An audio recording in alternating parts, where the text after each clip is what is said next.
Keep informed, stay plugged in. Read next on Sunday and every day of the week. Hello and welcome to Next News. My name is Jane Osen. The Economic and Financial Crimes Commission, EFCC, announced in Lagos on Thursday that it had arrested 68 debtors of Nigerian Bank. The EFCC also granted leave for some of the bank chiefs in its custody to be released on bail.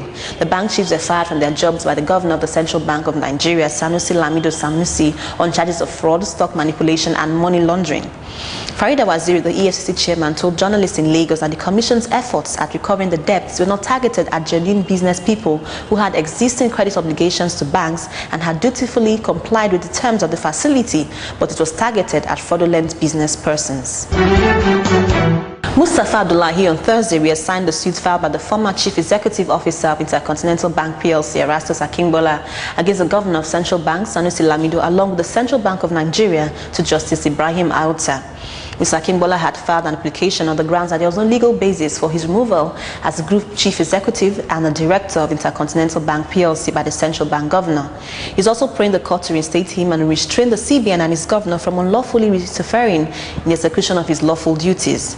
Justice Abdullahi held that he would not rule over the matter because his decision may be prejudicial to the decision of the judge that would eventually preside over the matter at his retirement.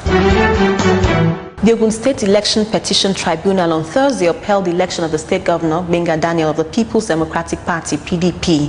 Mr. Daniel was declared winner of the gubernatorial election held in the state in 2007 and sworn in to serve a second term of 4 years. The candidate of the All Nigerian People's Party, ANPP, Bukunle Amosun, had contested Mr. Daniel's election at the tribunal. The trial, which lasted for 3 months, was presided over by Suleiman Ambusa, who said in his ruling that the petitioner, Mr. Amosu, failed to sufficiently prove that any of the allegations contained in the petition. An employee of Fidelity Bank PLC, Anebi Doga, was charged before an Abuja Chief Magistrate's Court for allegedly stealing 58,000 naira from an account belonging to one Frederick Barawula on August 21st. The police prosecutor, Francis Tanko, said the bank's teller was found with the accused and that he withdrew the money after he had allegedly succeeded in forging the signature of the account holder. He also told the court that at a later date, the accused withdrew 570,000 naira from the account of another customer of the bank, Ugbede Chuedu. The accused pleaded not guilty to the charge and applied for bail. The Ekiti State Governor, Segun Oni, on Thursday swore in 13 commissioners with a call on them to correct past mistakes made in the governance of the state. Mr. Oni also swore in 16 special advisors of cabinet ranks. Those sworn in as commissioners include George Akawa, Oluwafemi Ige-Efon, James Adara, Biodu Olujumi, Boyega Ishijola, Mohorun Bumbo, Bayode, and Olorunsegun Ilori. The authorities of Kwara State Polytechnic have expelled 212 students for indulging in examination malpractice. The chairman of the governing council, Musa Yeketi, told newsmen in Ilori on Thursday that 351 students of the institution were alleged to have been involved in examination malpractice, but 212 were found guilty. He said the institution's board, the Students' Disciplinary Committee, and the academic board investigated all allegations leveled against the students before the final decision was taken. Yobe State Commissioner for Religious Affairs, Daudu Gulami, said on Thursday in Damaturu that the state government is set to spend 70 million to feed the less privileged at the 31 preaching centers across the state during the ongoing one-month Ramadan fast.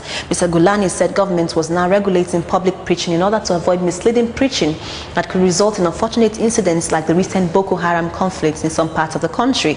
According to him, 85 preaching centers have been approved for public lectures, and the government had involved security agencies in the regulation of preaching such that only preachers identified with the ministry are permitted to preach. And now to the foreign scene. Crisis talks to end months of political turmoil in Madagascar collapsed on Friday as the parties have failed to agree who would hold key posts in the transitional government. While failing to settle the power share-out, leaders at the talks in Mozambique capital Maputo agreed they will pick a president, a vice president, and a prime minister by September 4th. Andrew Rajoelina, who toppled former leader Marc Ravalomanana in March after weeks of violent street protests culminated in a coup, demanded the president but was vigorously opposed by his predecessor. And in Ghana, Ghana's parliament on Thursday approved an emergency budget of some $175 million aimed at narrowing what the government said was a greater than expected fiscal shortfall inherited from its predecessors. The legislators also approved the budget after a debate which mainly followed party lines involving the ruling National Democratic Congress and the opposition New Patriotic Party. Finance Minister Kwabena Dufo, who presented the request for the supplementary budget on Tuesday, said the overall budget deficit at the end of last year stood at 24.2% of gross domestic product, including the full impact of debt arrears, up from an initial estimate of 14.5%. And in Gabon, Gabon's voters will head to a closely guarded polling station on Sunday to choose a successor to Omar Bongo, the late leader whose 42 years of tight rule brought stability to the Central African oil producer. While investors play down the risk of major unrest in the coastal nation of 1.5 million, accusations of poll fixing have been rife, and tensions between rival factions could flare as the result is announced early next week.